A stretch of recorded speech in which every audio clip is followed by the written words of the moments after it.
Impressionante. E olha que esses 86 anos que ele tinha, ele viveu intensamente. Quer dizer, eu estava relendo a biografia dele aqui agora, o currículo, as coisas que ele fez. Eu tive contato com o Zé Celso a primeira vez em 1969, para você ter ideia. Quer dizer, há quantos anos? Quase 50 anos. Né? Não, nem me lembro O Miguel quantos anos. Paiva tem cara de 40 anos, mas ele tem 50, na verdade. 50 tem, quando eu fui lá ver o Zé Celso. Eu me lembro, o Zé Celso já era o Zé Celso, ele estava no auge da carreira. Ele estreou O Rei da Vela em 67.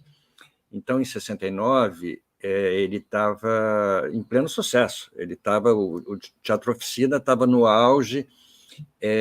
Eu fui a São Paulo assistir a estreia de Na Selva da Cidade, de Bertolt Brecht, que tinha a cenografia da Lina Bobardi, a ex-mulher do Bardi, arquiteta famosa, diretor do MASP. E a Lina é uma arquiteta envolvida com teatro a vida toda, quer dizer, então ela fez um cenário extraordinário, e eu me lembro que aquela experiência, para mim, aos 19 anos, entrando em contato com o teatro do Zé Celso em São Paulo, no Teatro Oficina, que era aquela coisa mítica, né? Foi realmente uma experiência extraordinária. Foi realmente...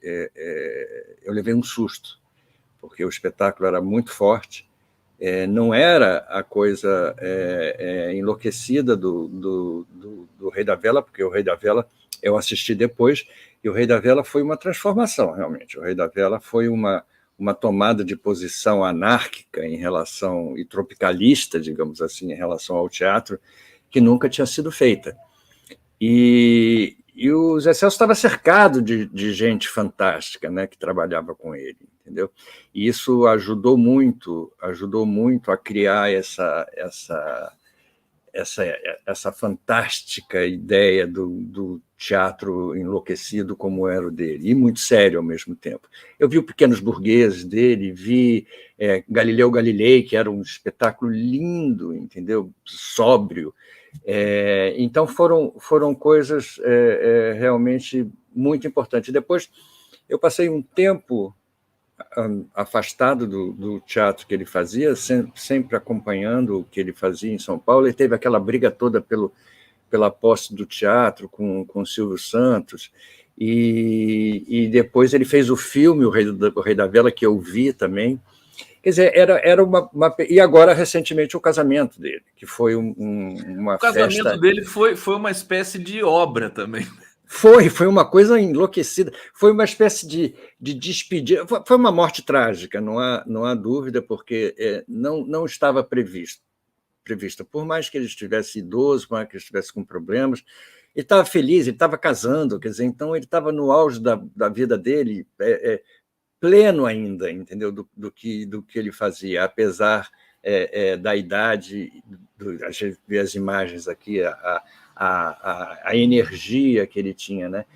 Você morrer por conta de um incêndio é uma coisa louca, entendeu? É uma coisa realmente completamente maluca, que a gente nunca espera que vá acontecer, entendeu? Então é trágico, realmente.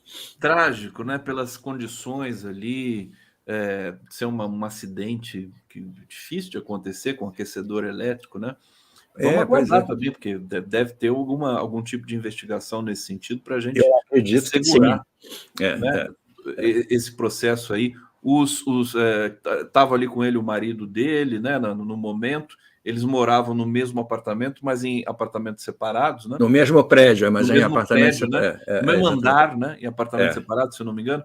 É. E tinha mais dois jovens atores ali que, inclusive, foram salvar o Zé Celso daquele momento que ele estava ali no meio E do. é difícil, né? Porque ele era uma pessoa que não estava andando com a ajuda de cadeira de roda, quer dizer, então você vê que toda uma dificuldade diante de um incêndio que foi enorme. Eu vi as imagens, foi de uma proporção louca, entendeu? Você escapar daquela circunstância é muito grave, realmente, entendeu? Mas, enfim, Infelizmente, eu não estava com boas expectativas em relação a ele, não. Não, quando eu vi o estado dele, né, o 53% do corpo queimado, e os próprios boletins médicos, né, eles já antecipavam que a situação era gravíssima, né? Mas eu estava torcendo porque é um cara que viveu como ele, né? Eu estou colocando cenas aqui da última montagem do Roda Viva. O Roda Viva, eu ia falar sobre o Roda Viva. Você viu o Roda Viva com ele? Eu vi o Roda Viva aqui no Rio de Janeiro com a Marieta Severo, que foi a grande montagem. Você viu a primeira montagem? Exatamente. Foi uma coisa assustadora, aquela carne sendo jogada na plateia, entendeu? Foi exatamente na época em que houve a reação do CCC, o Comando de Caça aos Comunistas. Já tivemos isso na nossa história, então você imagina o que acontece hoje, como repete uma história que aconteceu há quase 50 anos atrás. Quer dizer, é uma loucura, né? A gente chegou à beira de instituir o fascismo novamente no país.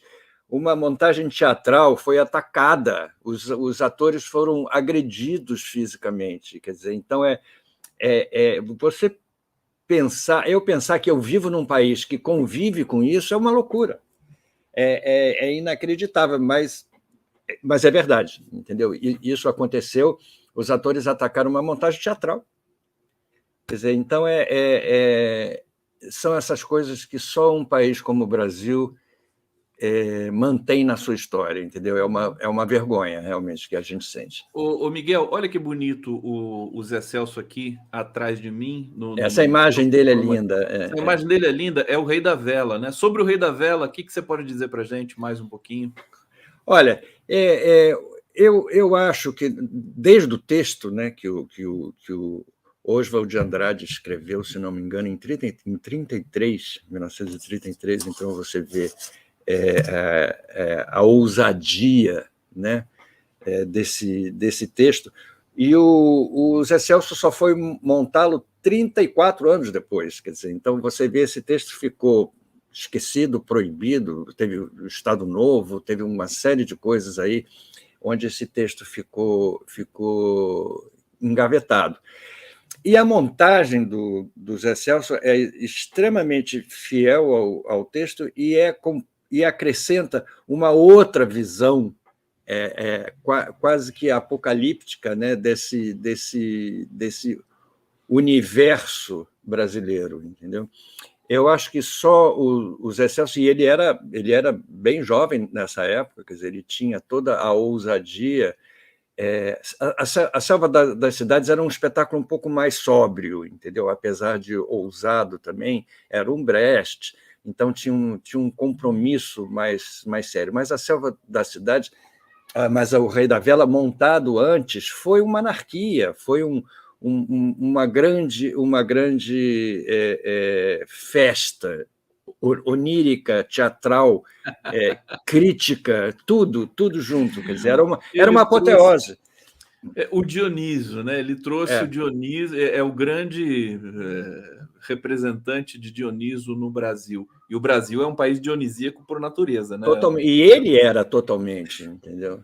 A própria vida dele era isso, entendeu? Então é uma coisa a se festejar. É triste a morte dele, é claro que é triste, ele poderia ainda viver bem mais, mas a gente presta uma homenagem alegre a ele, dionisíaca, digamos assim, entendeu? Por toda a vida que ele viveu e que ele teve, entendeu?